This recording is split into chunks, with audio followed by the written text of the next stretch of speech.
Hello students, आप सभी का फिर से हमारी नई क्लासेज में स्वागत है। तो हमारा जो आज विद्युत जो चैप्टर है उसका सेकंड पार्ट शुरू हो रहा है। तो इसमें हमने पहले जो विद्युत धारा के बारे में बात की थी, तो उसके बारे में हम थोड़ा आपको रिवाइज कर देते हैं ताकि आपको पता चल जाए कि हमने कल कहाँ से शुरू किया था और कहाँ पर ख़त्म किया था। तो कल हमने विद्युत धारा के बारे में जाना था। विद्युत धारा में आवेश क्या होता है और आवेश जो किसी वस्तु पर यदि वो इलेक्ट्रॉन ग्रहण करती है तो उस पर ऋणात्मक चार्ज आता है, और कोई यदि वस्तु इलेक्ट्रॉनों का त्याग करती है तो उस पर धनावेश चार्ज आता है। इसके बाद हमने देखा कि जो स्थिर वैद्युत आकर्षण बल होता है या कूलाम बल नियम जिसे कहते हैं, वो क्या होता है। तो इसमें दो आवेश होते हैं जो स्थिर अवस्था में R1 मतलब R दूरी पर रखे होते हैं। तो उनके मध्य यदि वो समान प्रकृति के दोनों आवेश है तो उनके मध्य प्रतिकर्षण बल कार्य करेगा, और यदि वो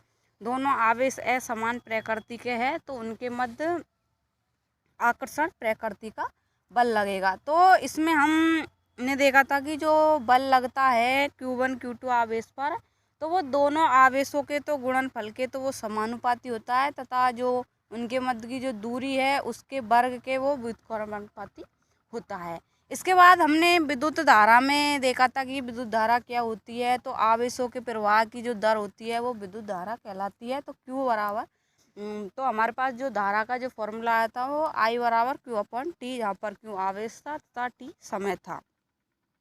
इसके बाद हमने देखा था कि जो विद्युत धारा के जो प्रभाव होते हैं वो हमारे पास तीन प्रभाव होते हैं। पहला होता है इसमें संवेग प्रभाव, दूसरा पलटिया, और तीसरा हमारे पास जूल थॉमसन प्रभाव। तो हमने इन सभी के बारे में आपको बता दिया था कल। तो आज हम फिर से आपको जूल थॉमसन प्रभाव से शुरू कर रहे हैं। तो इसमें क्या होता है कि एक धातु के तार को विद्युत धारा प्रवाहित की जाए तथा इसको ठंडा भी किया जाए तो आसपास का पूरा वातावरण ठंडा हो जाता है। इसे जूल थॉमसन प्रभाव कहते हैं।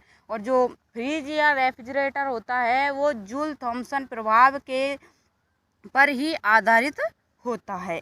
इसके बाद हम देखते हैं कि जो विद्युत धारा होती है वो दिशा के आधार पर या परिवर्तन के आधार पर वो दो प्रकार की होती है। इसमें जो पहली धारा होती है AC धारा या प्रत्यावर्ती धारा जिसे कह सकते हैं, और दूसरी होती है दिष्ट धारा या DC धारा भी इसको कह सकते हैं। तो जो AC प्रत्यावर्ती धारा होती है इसमें क्या होता है, इसका मान तथा दिशा समय के साथ बदलती रहती है, जबकि जो दिष्ट धारा होती है इसका मान तथा दिशा समय के साथ अपरिवर्तित रहती है। जो प्रत्यावर्ती जो धारा होती है वो कुछ समय तक अधिक करंट में बहती है और कुछ समय बाद वो कम करंट में बहती है। जैसे कोई व्यक्ति यदि AC धारा से चिपक जाता है तो वो कुछ समय बाद वो झटका देती है जिससे व्यक्ति आसानी से दूर हो जाता है। जबकि जो दिष्ट धारा होती है यदि वो एक बार व्यक्ति को पकड़ ले तो वो छोड़ती नहीं है। तो जो दिष्ट धारा है वो समय के साथ परिवर्तित नहीं होती है। जो AC धारा होती है यह विद्युत का रासायनिक प्रभाव नहीं दर्शाती है, यह भौतिक प्रभाव दर्शाती है। जबकि जो दिष्ट धारा होती है यह विद्युत का रासायनिक प्रभाव दर्शाती है। जैसे आप सभी ने देखा होगा कि यदि कोई व्यक्ति दिष्ट धारा से चिपक जाता है तो उसका जो रक्त का रंग है वो काला हो जाता है, या पूरे रक्त को वो खींच लेती है तो वो व्यक्ति काला पड़ जाता है। तो यह जो दिष्ट धारा होती है यह रासायनिक प्रभाव दर्शाती है। AC धारा का उपयोग हम सेलों के निर्माण में इसका उपयोग नहीं करते हैं, जबकि जो दिष्ट धारा होती है सेलों में इसका उत्पादन होता है। जो AC धारा होती है इसका उपयोग सबसे अधिक होता है, जबकि जो दिष्ट धारा होती है हमारे पास इसका उपयोग कम मात्रा में होता है।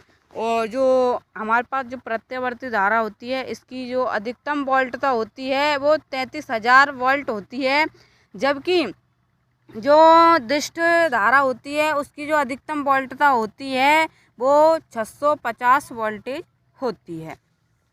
इसके बाद देखते हैं कि हम जो AC और DC जो धारा होती है AC को रेक्टिफॉर्मर के द्वारा डीसी में बदला जाता है और जो डीसी धारा होती है उसको इन्वर्टर की सहायता से एसी धारा में बदला जाता है। तो एसी धारा को यदि हमें डीसी में बदलना है तो हम रेक्टिफॉर्मर का यूज करेंगे, जबकि हम डीसी या दिष्ट धारा को हम एसी धारा में परिवर्तित करेंगे तो हम इन्वर्टर की हमें आवश्यकता होगी।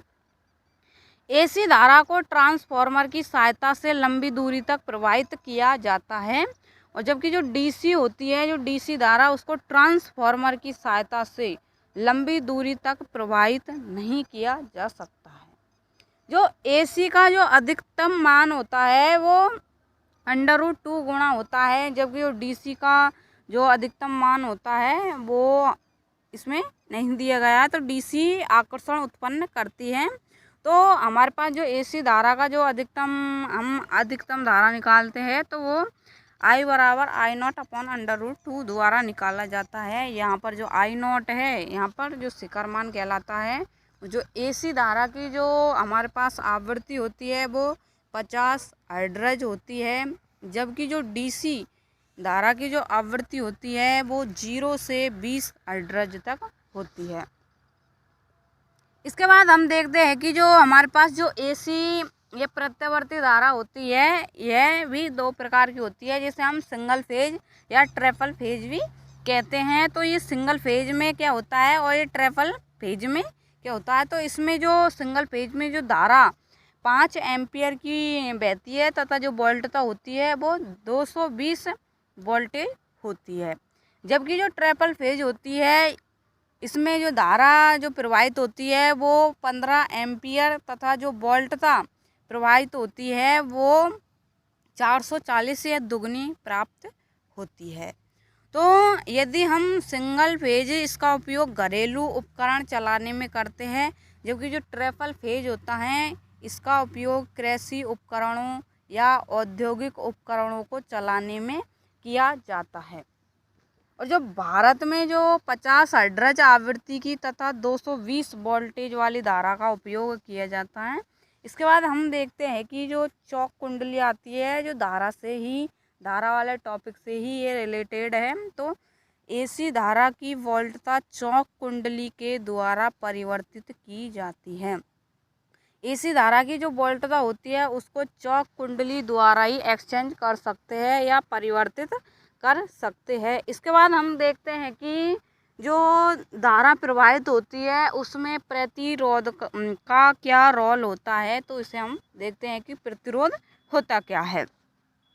तो जो धारा के प्रवाह में रुकावट पैदा करे या बाधा उत्पन्न करे उसे प्रतिरोध कहा जाता है। तो प्रतिरोध क्या होता है, धारा जब प्रवाहित होती है तो उसको यह रोकने में या रुकावट पैदा करने में यह सहायक होता है, उसे हम प्रतिरोध कहते हैं।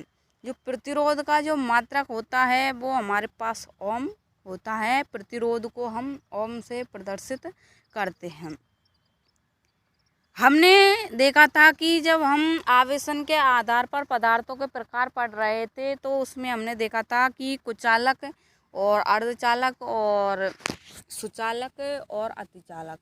तो जो कुचालक पदार्थ होते हैं इनका जो प्रतिरोध होता है वो बहुत उच्च पाया जाता है, जिसके कारण कुचालक पदार्थों में धारा आसानी से प्रवाहित नहीं होती है। तो कुचालक वस्तुओं का प्रतिरोध उच्च होता है, इस कारण से विद्युत का चालन नहीं होता है, जबकि जो सुचालक वस्तुओं का जो प्रतिरोध होता है वो कम होता है, इसलिए वह विद्युत का चालन करती है। जो अतिचालक पदार्थ होते हैं उनका जो प्रतिरोध का जो मान होता है वो 0 होता है। इसके बाद हम इसमें ही नेक्स्ट देखते हैं कि जो विभव या विभवांतर क्या होता है। तो ये विभव और विभवांतर इनकी जो इकाई होती है वो सेम होती है और इसमें जो विभव लिया जाता है वो एक बिंदु से दूसरे बिंदु तक लिया जाता है। इसमें जो विभवांतर होता है इसमें तो हम एकांक धनावेश को एक बिंदु से दूसरे बिंदु तक लाने में जो किया गया कार्य है वो विभवांतर कहलाता है। जो विभवांतर होता है इसमें हम निश्चित दूरी लेते हैं या एक धनावेश या एक बिंदु से दूसरे बिंदु तक जाते हैं, जबकि जो विभव होता है इसमें एक बिंदु से हम अनंत की ओर जाते हैं या अनंत से किसी एक बिंदु की ओर आते हैं। तो विभव और विभवांतर में आप सभी को अंतर मालूम हो गया होगा। तो एकांक धनावेश को एक बिंदु से दूसरे बिंदु तक लाने में किया गया कार्य विभवांतर कहलाता है, और जो विभव है वो एकांक